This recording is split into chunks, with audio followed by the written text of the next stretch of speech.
E nos 7 anos que eu morei lá, eu tive o privilégio de ganhar um amigo. Bem? E depois a gente vai sair. E ele fez o seminário, ele era da Batista Peniel. Vocês sabem que eu era de lá, fiquei 12 anos na Batista Peniel. E quando eu fui a Belo Horizonte fazer o seminário, ele estava terminando o curso e eu estava começando. Nós nos víamos nos cultos, não éramos próximos, era a paz do Senhor. Mas quando foi em 2003, nesse período a gente foi estreitando a amizade. Quando foi em 2003, nós fizemos o recuperacional, que era um curso, que é um curso que lá é exigido em Peniel. E nós ficamos 6 meses, né, morando juntos lá com 24 alunos. E fora a recuperação, nós ficamos lá uma grande família. 20 e poucos alunos, mais uns 30 alunos. E lá nós ficamos 6 meses juntos, trabalhando, fazendo curso de narcodependência, missões. E depois disso nós tivemos o privilégio de trabalhar em Igarapé juntos.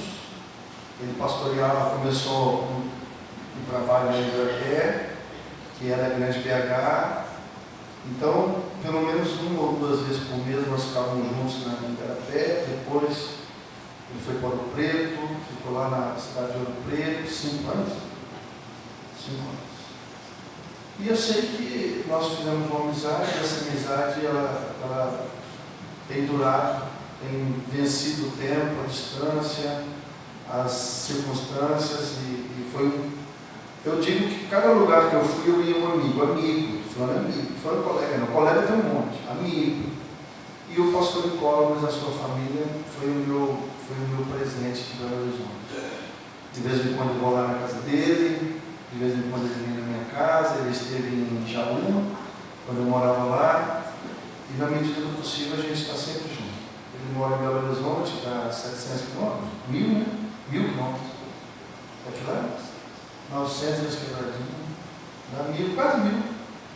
De vez em quando a gente está sempre junto, se fala, é um prazer. Convidei ele para pregar no encontro de casais, porque ele está para mim no mesmo nível do que eu sou na área de evangelismo. Ele é para mim na área de casais.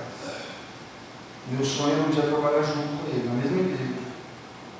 E ele cuidando da área dele, que é a área de casais, que para mim é o melhor que eu vi. Porque a gente prega, ora, faz um monte de coisa, mas existem áreas que são específicas. Então, ele é o melhor pastor que trabalha com casais que eu conheço. Doce, amoroso, carinhoso, até chora para fazer um casamento. Pensa um pastor que gosta de fazer casamento, é esse homem. Ele tem uma graça de Deus para trabalhar com famílias.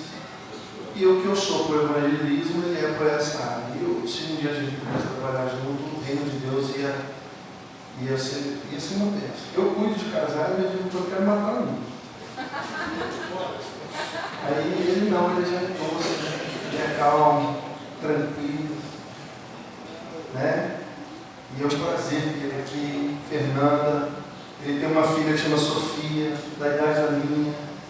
Elas são até parecidas, coisa mais engraçada. Se você olhar a minha Sofia dele assim, tem uma semelhança, cor do cabelo, altura, biotipo. Elas, né, são amigas desde o ventre. E é muito bom ter o pastor Nicola aqui, sua esposa, ele tem a liberdade de apresentá-la. E nós éramos magrinhos. Nós éramos magrinhos, agora estamos meio barrigudinhos. Mas tem sido uma bênção. O pastor Nicola é um homem de Deus, um homem sério, um homem íntegro, um homem correto, um homem de Deus. É por isso que nós o trouxemos para o encontro de casais. Hoje ele vai trazer a palavra no nosso coração. E eu estou muito feliz. Está na minha casa, ele vai ficar essa semana comigo. Nós temos conversado bastante, matado a saudade, contado histórias. Tem muita história. Muita história. vez nós fizemos um evangelismo. Você vai contar, não? Você vai contar? Então tá bom, deixa ele contar. É muita coisa doida que já aconteceu. Vamos, estende a sua mão para cá, vamos orar por ele. Deus, eu quero mais uma vez orar com o teu servo. E é muito bom tê-lo aqui. É muito bom poder ouvir a palavra do Senhor através da vida dele. Usa a vida do teu servo para abençoar, para edificar a tua casa, a tua igreja.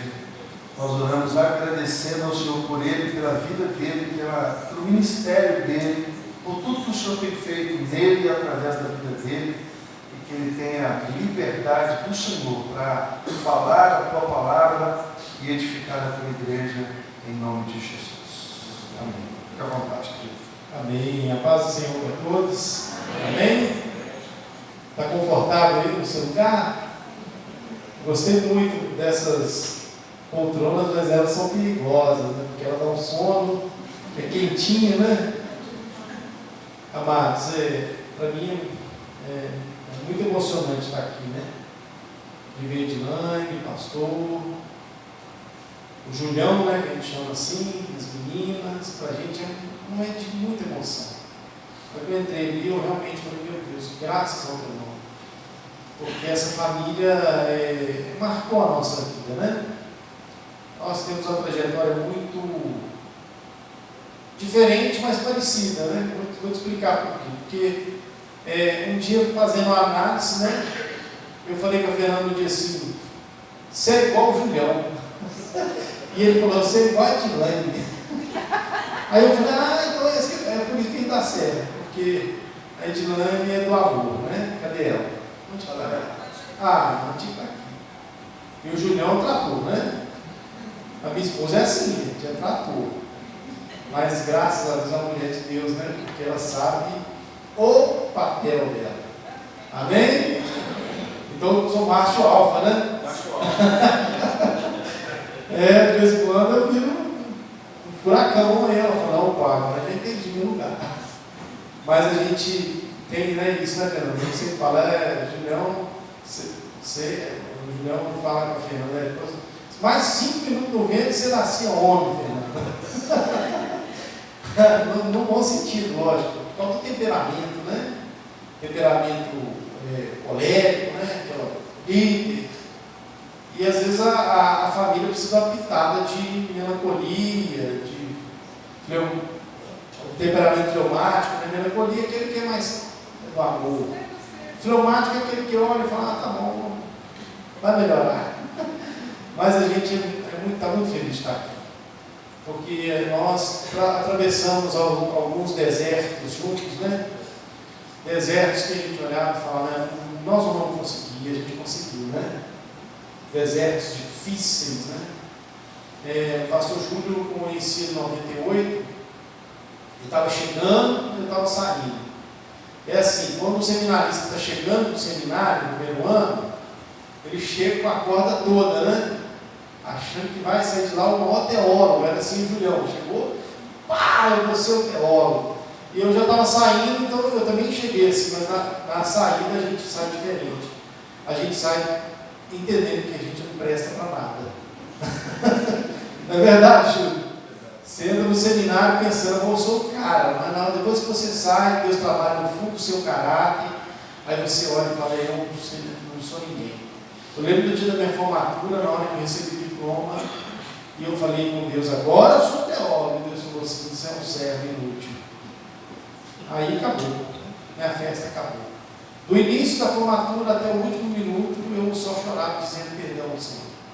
Porque para nada eu presto, e o Senhor pode me usar. Ainda que eu não preste para nada, eis-me aqui, Senhor. É assim que acontece, né, pastor? No seminário. A gente entra achando que é muita coisa. Achando que vai conhecer tudo de Deus. Você sai entendendo que você não sabe nada, que você está longe. E é como o pastor deu, conheçamos e prossigamos em conhecer a Deus, né? Conhecer a Deus é um processo, é dia a dia. Ainda que você pense que você chegou no topo, Deus te faz voltar a começar tudo de novo. Amém? Então foi assim, a gente atravessou esses desertos juntos. O pastor, eu vou gastar um pouquinho de tempo com isso, só para vocês entenderem entendendo a nossa história, mas eu vou entrar na palavra. Em 98 eu me formei, me casei em 99, e a gente caminhou junto no ministério por um período, até mesmo antes. O pastor Júlio foi meu primeiro instrutor de autoescola, me deu 10 aulas de oferta, no Ford Carroxo. Eu não passei, tomei pau, fui reprovado. Depois fui terminar tirando a carteira em Betim e consegui na terceira vez passar.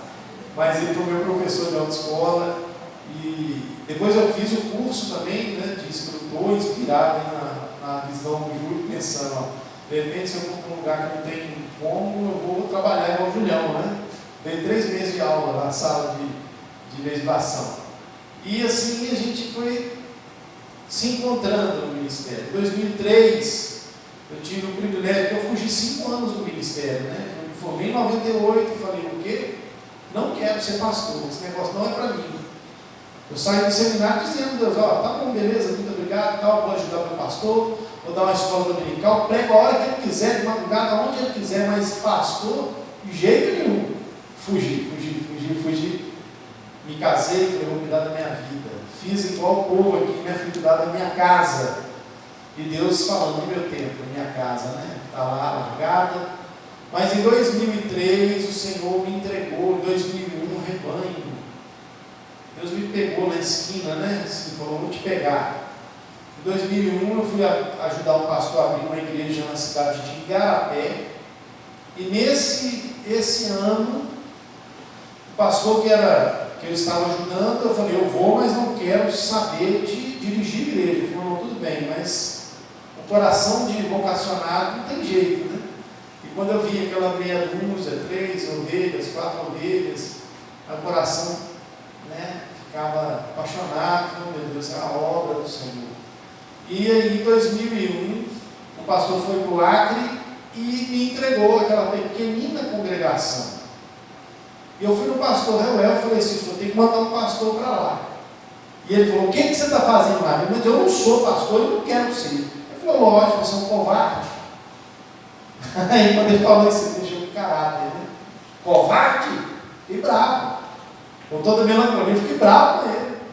Falei, covarde nada, senhor. Esse negócio não é humano, não.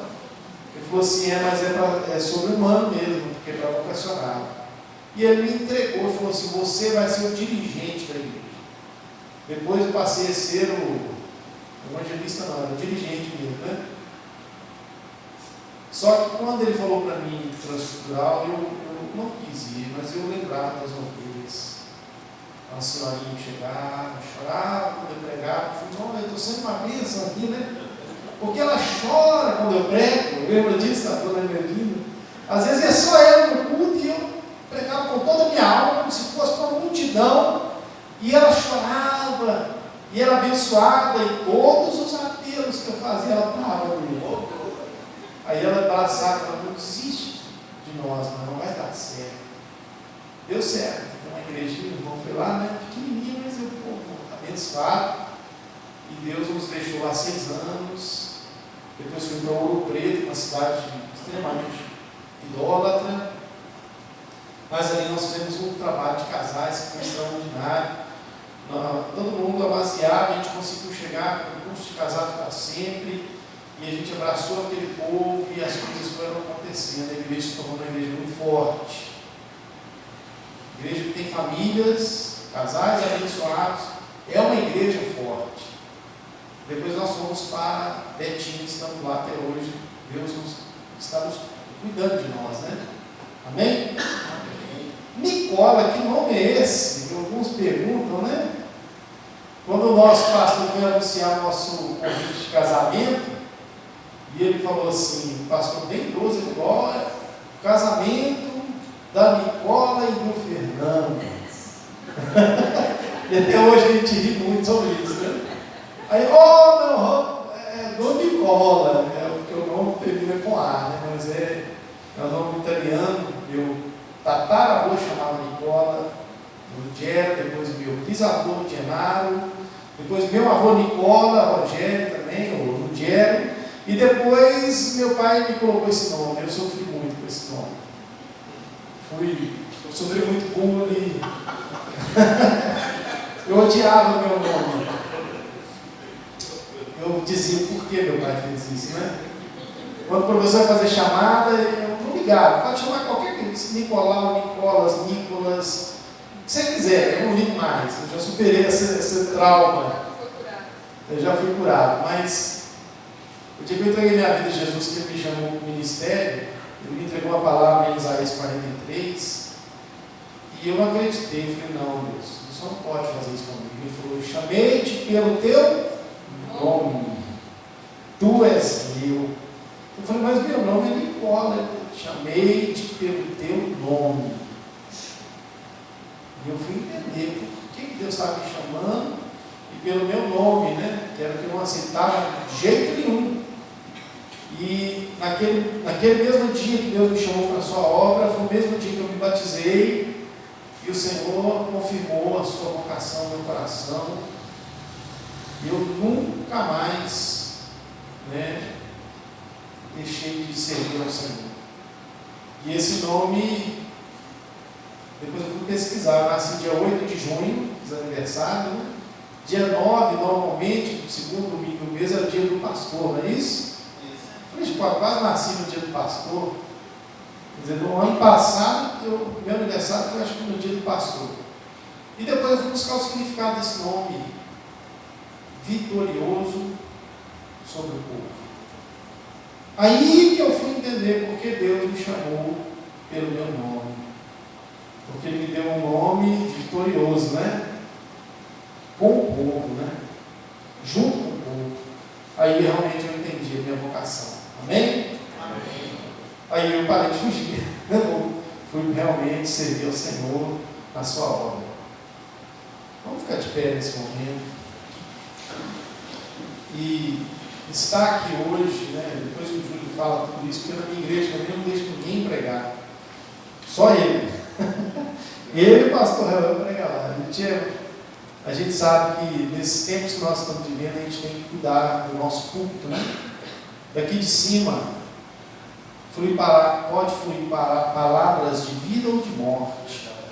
E a gente sabe que isso aí não é frescura, não, é cuidado. E é responsabilidade. Sabe por quê? Porque Deus vai cobrar de nós aquilo que nós estamos ensinando. E quem nós estamos permitindo subir no púlpito que Deus confiou a nós, como pastores. E só um homem de caráter de Deus sabe a responsabilidade que é isso. Por isso o peso aqui é muito grande. Você não pode deixar qualquer um mesmo subir dentro da igreja, não. Você tem que conhecer a vida e o caráter da pessoa. Amém? Amém. Amém? Eu queria que você abrisse lá em Mateus capítulo 4. Versículo 1.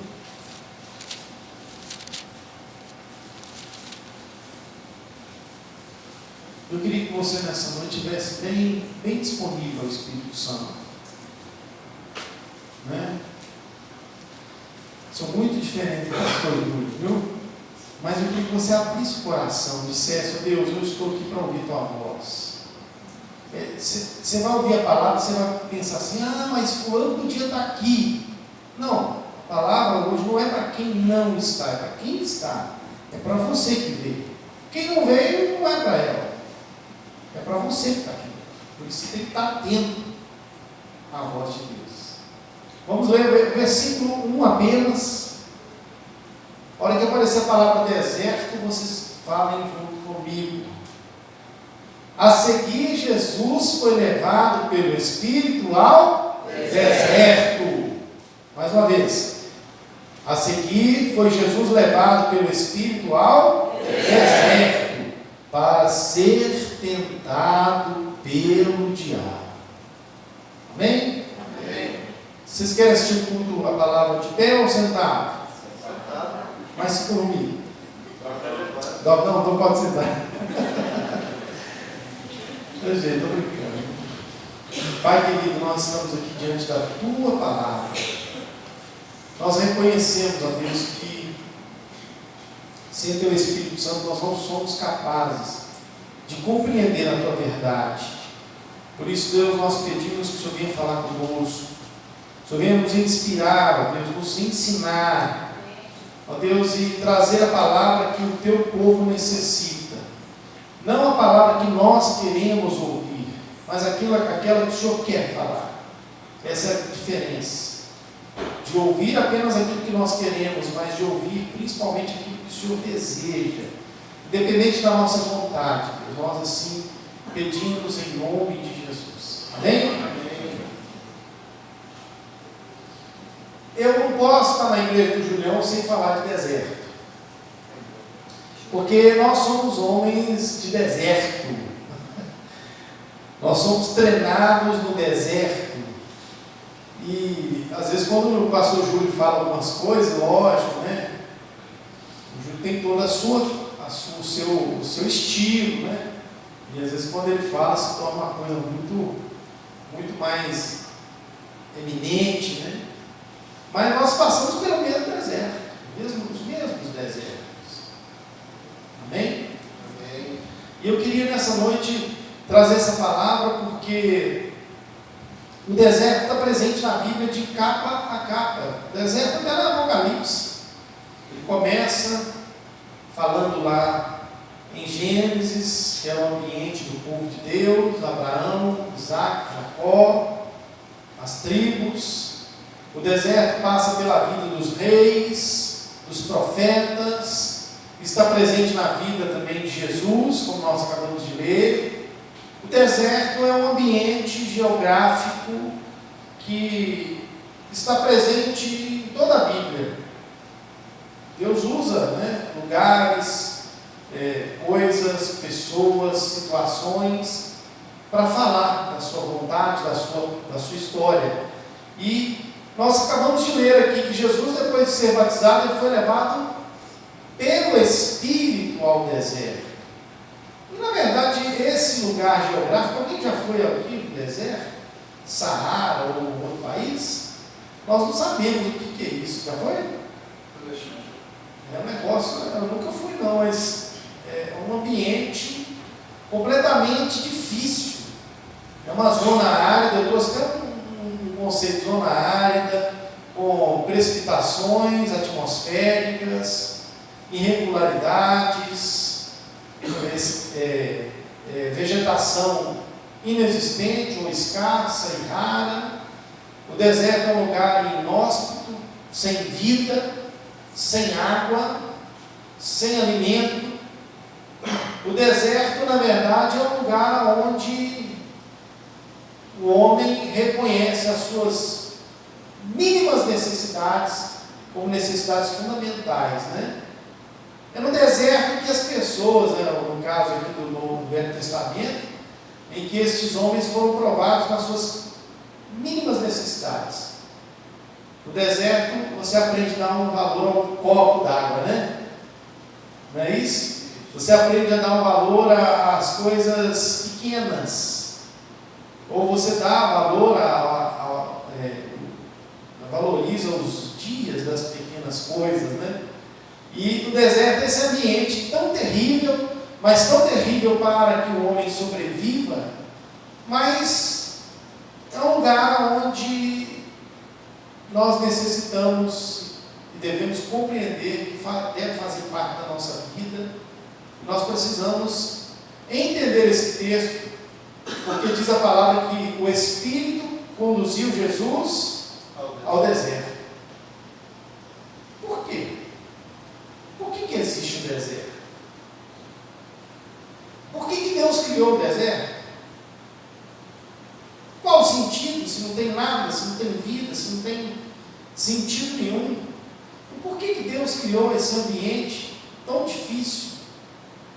A gente sabe que tudo que Deus cria, Deus tem um propósito. Não é verdade? A Bíblia diz lá em João 1, capítulo 1, fala que tudo foi feito por Ele. Sem Ele, nada do que foi feito se fez. Então existe o deserto, Deus o criou. Deus tem um propósito nesse local, nesse ambiente. E também tinha um propósito de conduzir a Jesus pelo Espírito ao deserto. No deserto nós somos confrontados a depender de Deus. É no deserto que aqueles homens foram confrontados a depender de Deus, e nós também somos. Porque o Senhor, Ele é o Senhor dos desertos, né? O Senhor dos exércitos, Ele é o Senhor dos desertos. Né? Isso aqui falando de forma literal, bíblica, né? Jesus, ao ser conduzido para o deserto, Ele foi conduzido pelo Espírito Santo, diz o texto. Então, esse primeiro personagem que eu queria falar para vocês, que é o próprio Jesus Cristo, em qual condição que ele foi conduzido? Será que ele foi obrigado a ir para o deserto? Houve uma imposição? Ou ele estava vivendo aquele texto que diz que para a liberdade, que o próprio Cristo nos libertou? E quem está em espírito está em liberdade. Não, Jesus foi conduzido para o deserto porque ele quis. Ele deixou ser conduzido. Ele poderia ter dito, não vou. E ele não iria. Ele era dono das suas vontades, do seu querer. Mas ele sabia muito bem que aquela direção do Espírito, ainda que fosse para um lugar que ninguém imaginaria, Jesus, Filho de Deus, ser conduzido para o deserto, para ser tentado. Não tem condição. Não, mas ele quis, ele deixou ser conduzido, porque ele sabia que o deserto seria necessário na sua vida aqui na terra, né? Ainda que fosse para ser exemplo para cada um de nós e para que eu pudesse hoje estar aqui falando sobre esse texto. Então ele deixou ser conduzido, ele deixou ser levado pelo Espírito, ele deixou ser guiado pelo Espírito ao deserto, ele deixou ser a si mesmo, né, direcionado, ensinado pelo Espírito no deserto. Será que tudo isso cabe, né, nesse texto? Ser ensinado no deserto? Tem algo para aprender no deserto? Tem. Jesus traz, né, com a sua própria vida, prova isso. Então o deserto na nossa vida é inevitável. Ou eu vou traduzir os desertos no plural, porque são várias situações, circunstâncias e coisas que nos acontecem, que nós podemos traduzir não só como um deserto, ou vários desertos. Então eu vou falar no singular e no plural, você vai entender. E eles são inevitáveis, porque o deserto não foi criado por Deus, logo Deus tem um propósito, então ele está presente em nossa vida, ainda que nós moremos no Brasil. Porque o deserto que eu estou falando agora não é o geográfico. São os desertos que você já está entendendo o que você está passando. Então, os desertos, o deserto que Deus coloca diante de nós é necessário, inevitável. Nós precisamos passar por eles. Nós precisamos entender, né? Compreender o porquê Deus quer nos conduzir ao deserto. E olha, entrar ou ser conduzido ao deserto pelo Espírito Santo é a garantia que nós vamos vencer. Agora, aqueles que entram para enfrentar uma batalha ou um deserto, sem a condução do Espírito, sempre saem machucado, derrotado, ferido. Agora, Jesus não, quando ele foi conduzido, ou ele deixou de ser conduzido, ele tinha uma certeza: eu estou me lançando ao Espírito, e lá na frente eu vou sair vitorioso, porque ele iria enfrentar talvez a maior batalha da sua vida ali, né, para provar para cada um de nós que nós também somos capazes de vencer os desertos e aquele que habita nos desertos para tentar nos destruir, que é o diabo. Jesus foi tentado na sua vida física, necessidade fisiológica. Você está com fome? Transforma a pedra em pão. Jesus foi tentado ali no que diz respeito às suas emoções, ao seu caráter. Ó, tudo isso eu te darei. A sua ambição. E aí? Te dou tudo, sou dono de tudo, o diabo disse, né? Jesus foi tentado nas coisas mais profundas do seu ego, e ele venceu. Nós somos capazes de vencer. Então nós somos capazes se nós estivermos conduzidos pelo Espírito Santo. Não tem vitória sem o Espírito Santo. Não tem vitória. O homem sem o Espírito Santo não compreende as profundezas de Deus.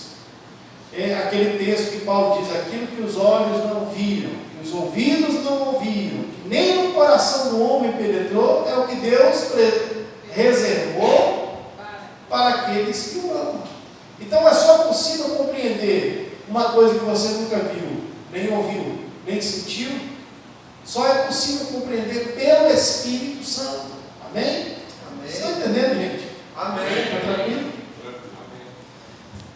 E o que acontece? Então, conduzido pelo Espírito Santo, nós somos capazes de entender o propósito do deserto. E nós não podemos olhar o deserto como algo terrível, mas sim como uma oportunidade, né? Às vezes está diante de nós grandes desafios, são oportunidades que nós temos que enfrentar e ir para cima, porque nós temos o Espírito de Deus. Jesus, ao entrar no deserto, ele foi conduzido pelo Espírito. Ele sabia que lá no final a vitória era dele, e a vitória seria certa. Ele tinha convicção disso, né? Mas você vai falar: mas Jesus era o Filho de Deus, né? Vai ou não vai dizer? Mas olha, quantos homens na Bíblia, quantos personagens passaram pelo deserto? Eu queria falar de mais um personagem. Lá em Deuteronômio capítulo 8. Você pode abrir sua Bíblia? Não sei se coloca aqui. Se coloca aqui. Então lá para a Bíblia, em Deuteronômio capítulo 8, verso 2, nós temos o exemplo de Moisés. Para mim, um dos personagens mais incríveis, lógico, depois de Jesus, um dos mais incríveis para mim é Moisés. Foi um grande pastor. Mas ele não se tornou esse grande pastor simplesmente, né, treinado lá no palácio do Egito, aprendendo lá toda a geometria, matemática, todas as letras, né? Moisés era um homem intelectual. Moisés se tornou um doutor no Egito, porque ele foi treinado na faculdade do mundo. A faculdade do mundo nos dá títulos, né? Não é verdade? Doutores. Não sei se tem doutores aqui. Mestre tem, né? Mas doutores mesmo. Então Moisés, Deus falou para ele: eu vou te dar o melhor ensino que você precisa. A começar o secular. Você vai ser doutor no Egito, você vai saber de tudo. Mas a escola do mundo não trabalha o nosso caráter. A escola de Deus, sim. E é o que nós vivemos.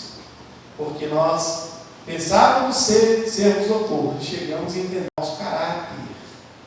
Então Deus coloca Moisés é criado lá na corte do Egito, se torna um grande homem que se tornou, mas ele viu a situação lá do seu povo e ele mata um egípcio, foge para o deserto.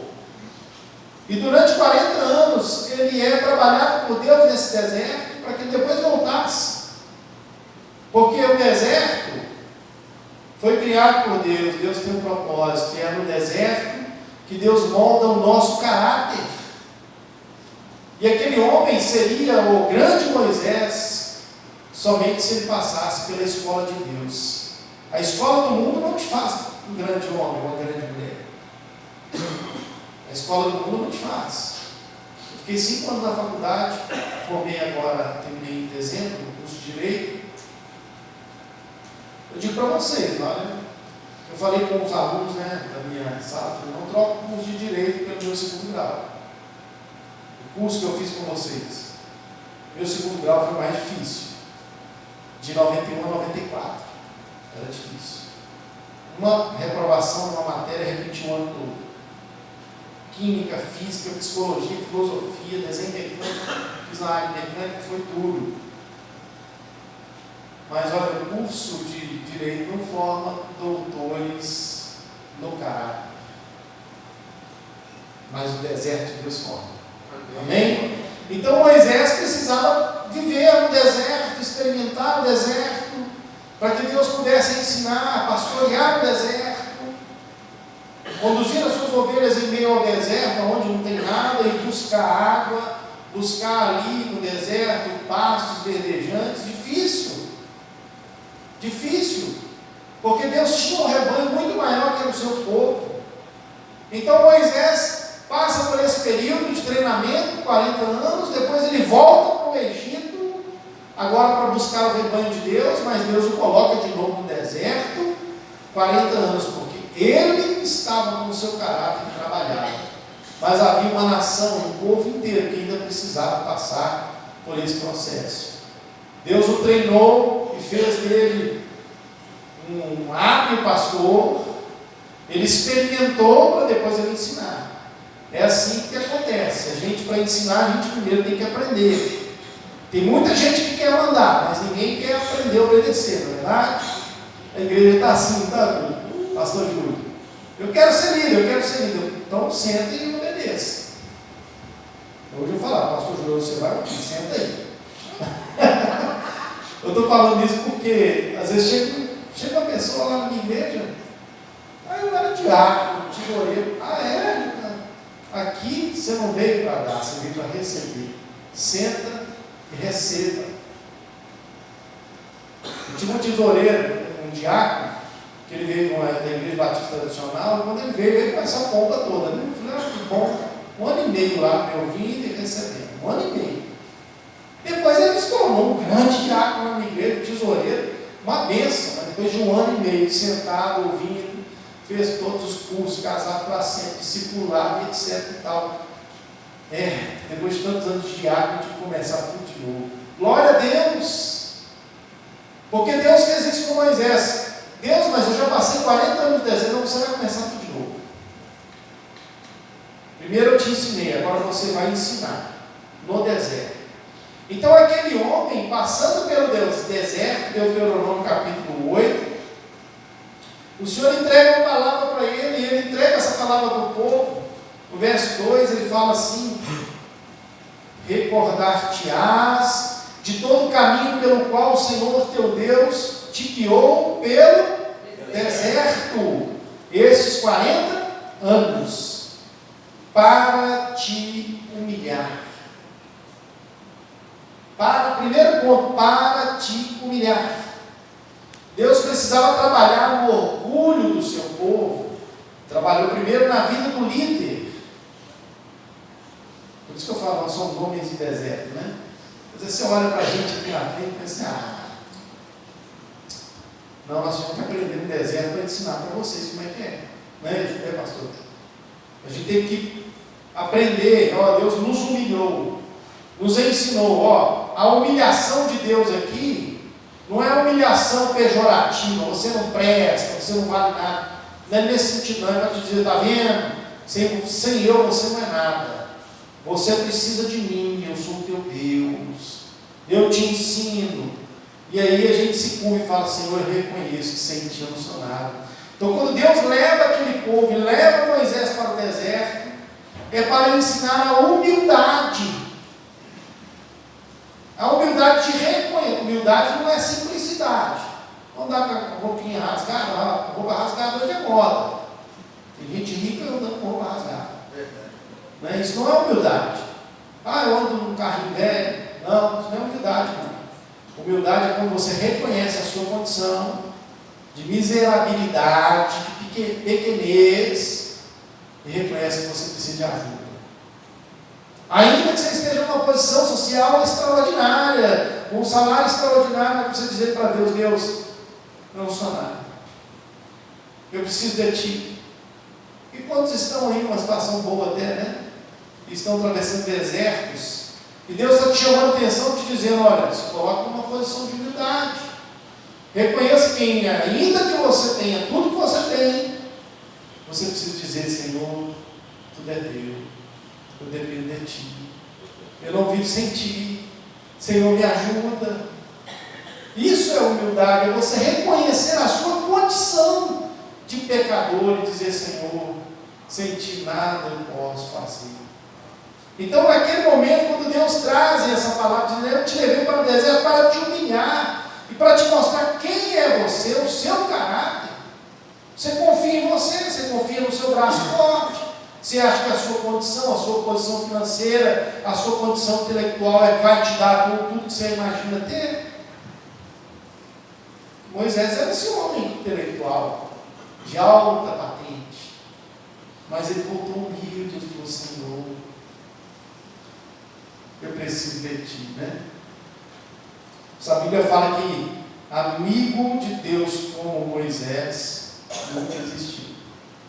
Então, naquele momento, Deus trabalha isso, primeiramente os 40 anos do caráter de Moisés, depois os 40 anos do caráter do povo, para formar um povo segundo o coração de Deus. Eu te levei para te humilhar, mas eu também te levei para te provar. Está aí no versículo 2. Para te provar. Deus nos prova diante das circunstâncias, das situações e dos desertos que Ele coloca diante de nós. Lá em Tiago, acho que capítulo 1, verso 15, no mesmo texto, fala: ó, bem-aventurado aquele que passa por aflições, ou por provações, porque depois de haver sido aprovado, receberá a coroa da vida. Então Deus está em todo o tempo te provando e me provando, nos provando, no deserto, nas situações.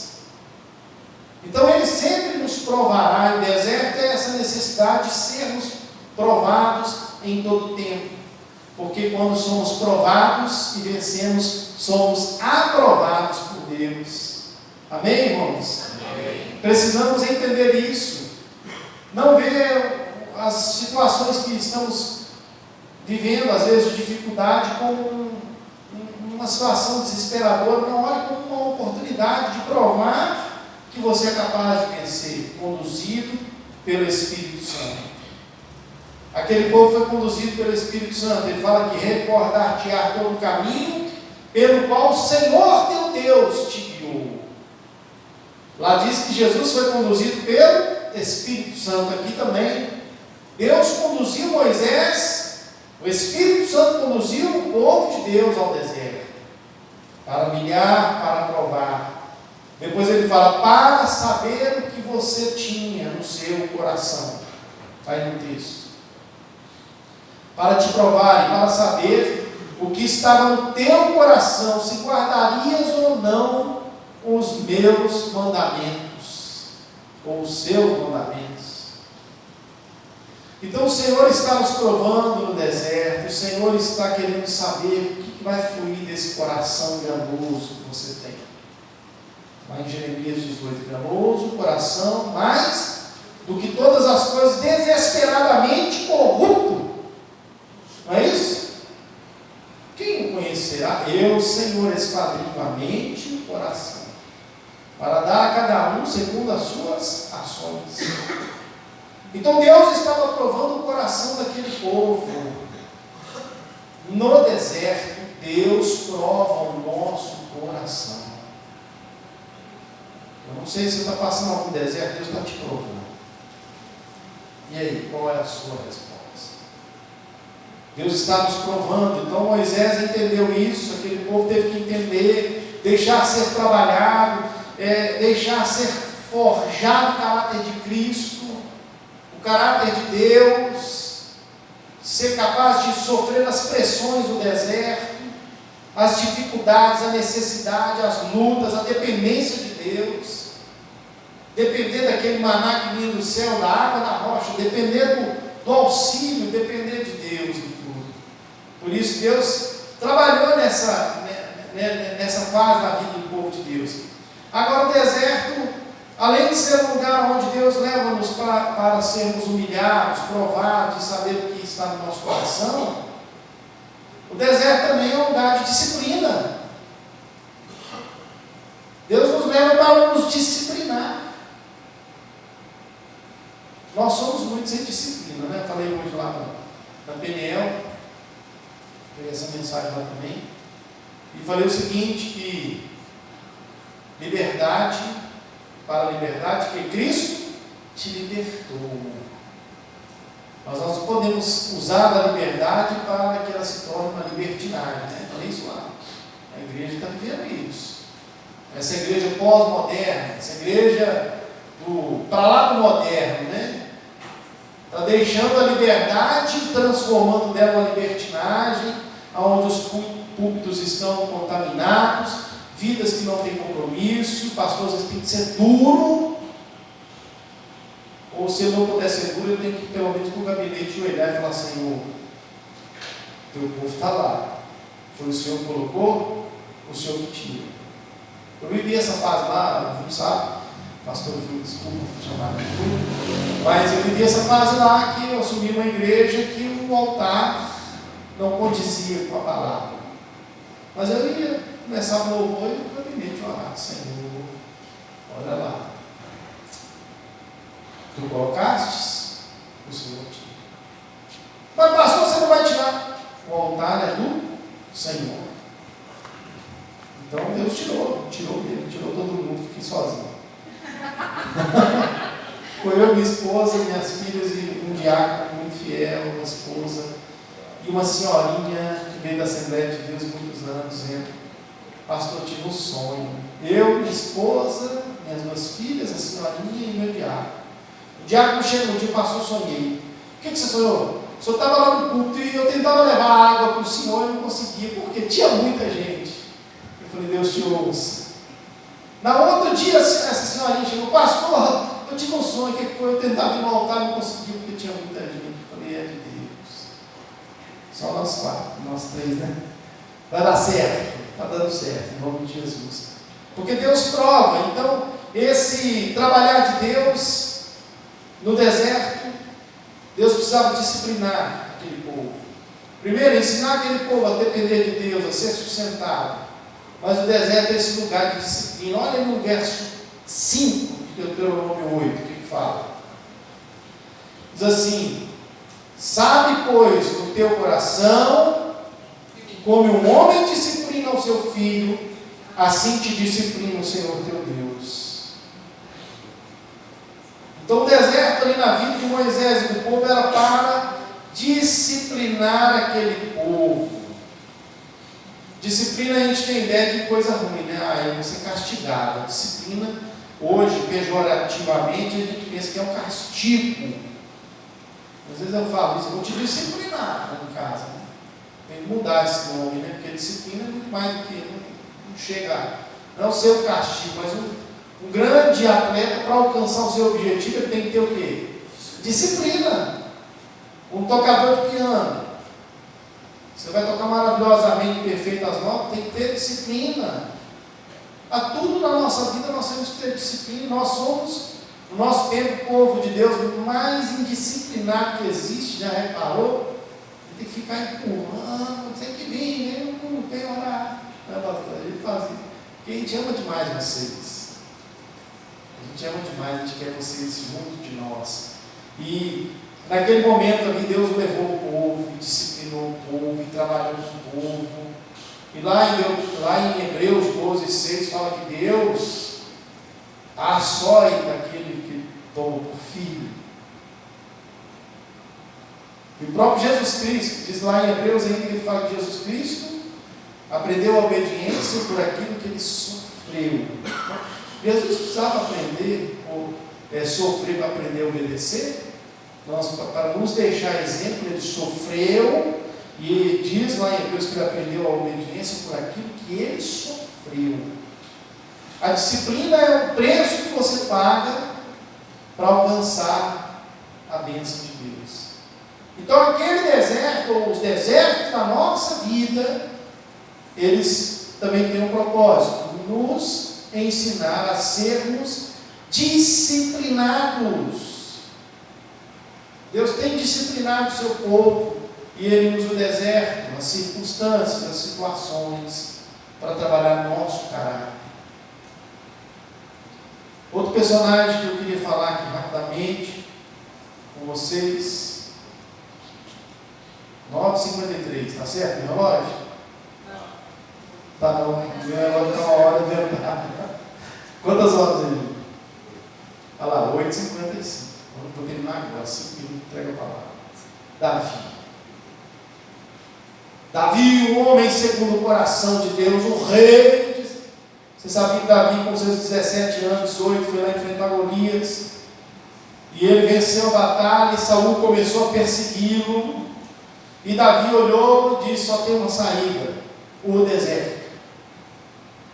1 Samuel capítulo 23, verso 14. Só tem uma saída para mim, eu preciso me refugiar no deserto. Davi fez do deserto o seu refúgio.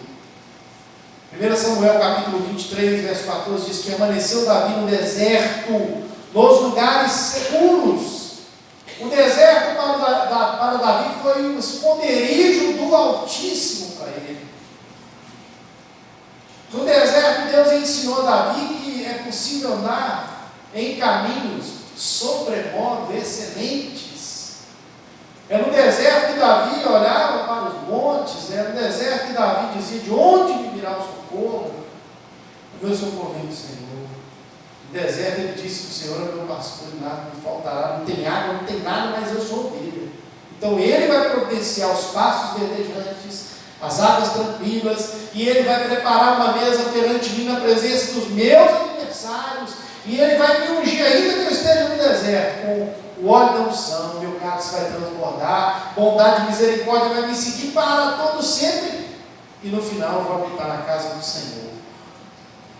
Amados, Davi viveu essa experiência. Davi não saiu lá daquela unção de 1 Samuel 16, 13, e diz lá que o Espírito do Senhor se apoderou de Davi. Daquele dia em diante ele nunca mais foi o mesmo. Ele não saiu daquela unção e tomou o trono. Não, ele teve que ter uma trajetória. Ele era menino demais, era neófito, né?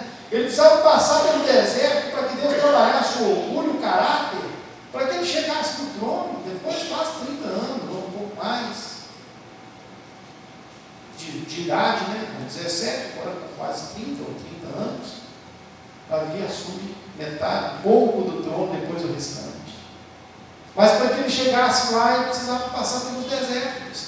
E fazer desse deserto ali um lugar onde Deus queria treiná-lo. No deserto ele treinou os seus guerreiros, né, na caverna de Adulão. No deserto Deus fez maravilhas e trabalhou profundamente no caráter de Davi. Mas você vai dizer: mas Davi caiu, pastor. Caiu mesmo. Eu caí no homem, mas o levantar é de Deus. Mas Davi tinha uma marca no caráter dele, o caráter de Deus. Ele teve que aprender com o deserto. Ele teve que entender que no deserto tem lugar de segurança. Os desertos nos dão oportunidades para crescermos. Amém? Amém. O deserto é necessário. Tem alguém que está fugindo do deserto? Não. Vai para cima. Você está sendo conduzido pelo Espírito, entra. De peito aberto, diz: eu vou enfrentar e eu vou vencer. Porque eu não estou na minha força, eu estou na força do Espírito Santo. Mas esse Deus que cria o deserto, que nos coloca em desertos, que cria circunstâncias, às vezes uma enfermidade é o nosso deserto, uma situação financeira, é a minha empresa, os meus negócios, é o meu relacionamento com a minha esposa, com meus filhos, é a minha situação em geral. Isso tudo é um deserto que às vezes nós temos que atravessar, para nós não podermos entrar se não formos conduzidos pelo Espírito Santo. O Senhor transforma o deserto. Isaías 35. O Senhor transforma os desertos da nossa vida em mananciais de águas. Se nós entrarmos conduzidos pelo Espírito Santo, nós somos capazes de estarmos em meio ao deserto e sermos agentes a ponto de crer que Deus transforma os nossos desertos em mananciais. Diz aí o verso 1 de Isaías 35. O deserto e a terra se alegrarão. O ermo exultará e florescerá como um narciso, florescerá abundantemente, jubilará de alegria, exultará. Continuando, diz: florescerá abundantemente, jubilará e se alegrará, e exultará, Deu-se a glória do Líbano, e o resplendor do Carmelo de Saron. Eles verão a glória do Senhor e o resplendor do nosso Deus. Fortalecei as mãos frouxas, firmai os joelhos vacilantes. Dizei ao desalentado de coração: ser forte, não temas, eis que o vosso Deus, a vingança vem, retribuirá a Deus, Ele vem e vos salvará do deserto. Então se abrirão os olhos dos cegos, se desimpedirão os ouvidos dos surdos, o coxo soltará com o cego, e a língua do mundo cantará, pois águas arrebentarão o deserto. Nosso Deus transforma os nossos desertos. E ribeiros no ermo, águas rebentarão no deserto e ribeiros no ermo. A areia braseada se transformará em lagos, e a terra sedenta em mananciais de águas. Onde outrora viviam os jacais, crescerá a erva, canas e juncos. Ali no deserto haverá um caminho. Deserto não tem caminho, gente. É areia, areia, areia, areia. Mas a Bíblia diz que Deus abre um caminho no deserto. Ali haverá um caminho, caminhos que se chamará caminho santo, o imundo não passará por ele, pois será somente para o seu povo. Quem quer que por ele caminhe, não errará, nem mesmo os loucos. Olha, eu não sei qual deserto você está passando. Eu não sei. Mas uma coisa eu sei.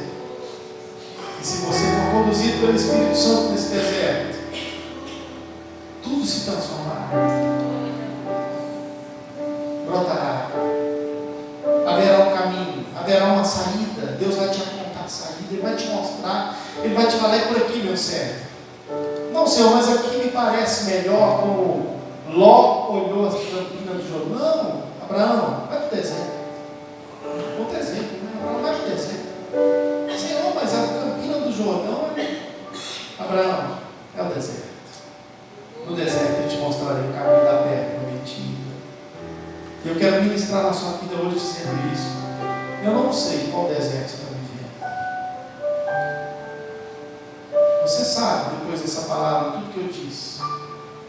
Mas olha o deserto como uma oportunidade de Deus trabalhar no seu caráter, de te fazer crescer, de te fazer melhor do que você tem sido, mais servo do que você tem sido, mais parecido com Jesus. Nós precisamos ser mais parecidos com Jesus no nosso caráter, na nossa vida. Deixar com que as pessoas, ao olhar